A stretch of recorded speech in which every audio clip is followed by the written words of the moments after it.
Isso aqui é corretor de imóveis. Aonde está alicerçado o seu profissionalismo? Eu vou contar uma história aqui de uma venda que aconteceu alguns anos atrás, onde eu usei toda a minha habilidade para negociar, uma habilidade humana, uma habilidade, uma sensibilidade documental, negocial, contratual, de argumentos com o proprietário. A maioria das pessoas pensam, infelizmente, que o corretor de imóveis é um mero mostrador de imóveis, agora um divulgador também digital. Mas eu queria compartilhar com vocês essa linda função que é nossa de corretor de imóveis. Corretor de imóveis, ele é, você sabe, na verdade, quase que um psicólogo, muitas vezes. Corretor de imóveis é praticamente um advogado. Como diz o professor Paulo Roberto Xavier, o corretor de imóveis é um civilista, ou seja, especializado na questão imobiliária documental. Isso é a função do corretor. Mas, infelizmente, muitos colegas se limitam a apenas quererem vender, mostrar, batem no peito para dizer, eu vendo muito. Muitas vezes, a duras penas. Para pensar, esses que bateram no peito para falar em tempos passados, que estavam vendendo muito, são os mesmos que estão vendo seus clientes hoje em dia, muitas vezes, perderem os imóveis para o banco. Sabe por quê? Muitos não se preocuparam com o cliente. Estava querendo vender. Precisava ser foda. Foda é o corretor que vende. Mesmo a duras penas do cliente. Porque tu sabe, né? Tu sabe que para fazer vendas, alguns gerentes, alguns corretores, mexem lá na renda do cliente, avaliam um imóvel por mais, simulando que ele está dando uma entrada de 20% e na verdade não está dando. Depois, a renda do mutuário não comporta o pagamento da prestação e ele se vê frustrado, perdendo imóvel. Quantos? São milhares de pessoas que tiveram seu bem retomado, que estão passando por trauma. Eu me orgulho de, apesar de ter feito centenas de negociações, ter participado direta e indiretamente, eu me orgulho. Eu passo de cabeça erguida aqui. Não tem ninguém para falar para mim. Você me vendeu um imóvel com problema e não me falou. Você vendeu um imóvel caro para mim. Ou o proprietário fala, você vendeu o meu imóvel. Você deu o meu imóvel. Não tenho. Sabe por quê? Porque eu busco o meio termo, bom para todos. Quantas vezes eu preteri que o cliente preteri a minha venda, a minha comissão, no lugar que o cliente fizesse um bom negócio? Mais de uma vez, chegava para o cliente e falava, olha, o senhor gostou desse imóvel, mas eu acredito que se o senhor procurar um pouco mais, o senhor encontra algo melhor. Sabe por quê? Eu tento fazer por eles aquilo que eu gostaria que fizesse por mim. Como é que você reconhece um bom médico? É aquele que é milionário ou aquele que salva vidas? O mecânico bom é aquele lá que você toda hora está na oficina dele e está condenando o teu carro. Tanta falta de ética. E o que você acha do corretor que pensa que o mais importante é a comissão dele e o resto se exploda? Espero que você não seja um desses. Eu queria contar a história que aconteceu alguns anos atrás na venda de um imóvel. Eu estava atendendo um casal, tá? Eles moravam num microconjugado, num conjugado, se eu não me engano, de 25 metros quadrados. Moravam eles e o filho, de 8 anos, tudo dividindo o mesmo ambiente.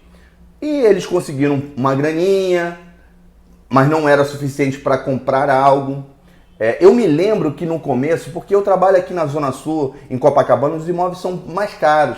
Eu me lembro que eu tentei mudar a opinião desse cliente. Falei, por que o senhor não compra lá no Estácio? Porque lá no Estácio, o Estácio é um bairro mais central, mais na Zona Norte do Rio. O senhor consegue comprar um imóvel muito melhor, talvez na Tijuca. O senhor é um casal, um filho, você vai poder dar um quarto para o seu filho.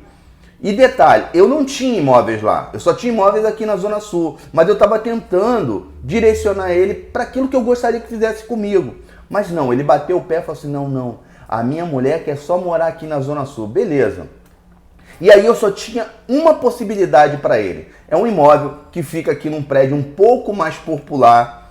Todos conhecem, aqui é o Barata Ribeiro 194, o antigo 200. E eu tinha um apartamento lá de quarto e sala. Não tinha o segundo quarto, mas era separado. Já era uma boa para ele. O valor era baixo do imóvel, mas ainda esse cliente não conseguiria pagar totalmente à vista. Ele não podia pegar financiamento. Naquela época não tinha nem tanto financiamento, né?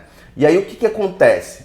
Eu fiz a visita com ele se agradou, chamou a esposa e levou o filho. Até hoje eu me lembro da impressão do filho dele, como é que eu usei aquilo para fechar o negócio. O filho dele, ao entrar no imóvel, ele entrou na sala, e eu não sei se vocês que não são do Rio vão saber o que é isso. Aqui no Rio, a gente tem alguns apartamentos que são pequenos, e a sala ela tem um cachimbo. Também alguns chamam de jardim de inverno. É uma ponta na sala onde fica geralmente a janela, uma parte recuada. O garoto não tinha porta, não tinha nada, tá, galera? Só tinha aquele vão e a janela lá no canto, mas era um canto. O garoto tinha mais ou menos 8 anos. Quando ele entrou na sala, ele olhou para aquele canto e falou assim: o meu quarto. Cara, aquilo ali foi muito forte para mim, porque ele conseguiu perceber que aquele canto poderia virar um quarto só, era só fazer uma divisória, a sala perderia a janela, a iluminação direta, mas ele poderia fazer algo retrátil. E aí o problema, gostaram, o garoto ficou super empolgado, eu falei, pô, beleza. Só que ele não tinha condição de dinheiro. Ele disse, senhor, é um porteiro. E aí o que acontece? Ele estava tendo ajuda também da síndica do prédio, que ia ajudar com alguma coisa para ele. Só que mesmo assim não dava para comprar. Então a possibilidade que ele tinha de comprar era pagar uma parte em entrada e uma parte ele financiar direto com o proprietário, com parcelas. Aqui no Rio, na zona sul do Rio de Janeiro, ainda mais naquela época que o mercado fluía bem, é muito comum o cliente pagar à vista. Então aqui a gente não tem muita facilidade desse tipo de pagamento. Talvez os colegas que trabalham aí mais em algumas cidades que o mercado não é muito veloz, o que acontece? Esse tipo de pagamento é um tipo de pagamento viável para ir, mas para cá não. Não é fácil você fazer isso. E para fazer isso eu tenho que ter conhecimento documental, tá? Eu era corretor, tá, galera? Eu não era gerente e nem era advogado, eu era corretor, mas eu já entendia das coisas. A opção era minha. Liguei para o proprietário, falei para ele, ó, tô com um cliente aqui, ele gostou do imóvel, mas ele não tem condição de pagamento, ele é um porteiro, ele tá com uma parte em pagamento e a outra. O cliente não aceitou. Era um proprietário, se eu não me engano, lá do Paraná. Só que, e aí eu peguei e falei para ele, poxa, eu só tinha que ver, aí olha a minha habilidade de falar, tocar no ponto exato, eu tinha que ver o garoto. Ele tem um filho de 8 anos e o garoto, quando viu aquele cantinho na sala, ele falou que seria o quarto dele. Eu tentei sensibilizar ele, mas a princípio ele não aceitou. Foi passando a semana e eu dava posição a esse proprietário. Seu fulano, olha, nós fizemos visita, mas infelizmente até agora não pintou ninguém para comprar. Eu gostaria que o senhor reavaliasse a possibilidade da gente fechar a venda com aquele cliente. Lembra do garotinho que falou que aquele lugar era o quarto dele? Ele tem uma forma de pagamento, ele vai dar uma parte, a outra parte a gente vai fazer parcelado e o senhor não vai fazer a escritura definitiva para ele, o senhor vai fazer uma promessa de compra e venda. Ele só vai ter a escritura definitiva se ele quitar totalmente o pagamento integral. E fui fazendo isso, fiz isso 1 ou 2 vezes, até que ele aceitou. E eu sempre batendo nele na questão desse filho. Foi lá, fechou, comprou numa promessa de compra e venda, registrou a promessa, eu acompanhei todo o processo, ele pagou as promissórias, a gente fez a escritura definitiva, registrou, tudo beleza. Agora, para o meu prazer, e aí eu quero compartilhar com vocês, agora, em 2017, eu acho mais ou menos aí, sei lá, 10 anos se passaram, eu tô na academia, tava malhando, de repente eu escuto, Florencio, um jovem, olhou para mim e me chamou de Florencio. Eu olhei para ele, ele sem se identificar, ele falou assim na frente de várias pessoas, inclusive de clientes, porque eu sou uma pessoa que eu crio relacionamento e consigo clientes geralmente em qualquer lugar que eu esteja frequentando. Ele olhou para mim e falou assim: você que me deu o quarto. Aí eu lembrei dele, falei assim: pô, você é o filho do seu tal, do seu fulano tal? Ele falou assim: eu mesmo. Cara, é um prazer incrível. Eu vejo muita galera aí falando que realiza sonhos. Ah, o corretor realiza sonhos.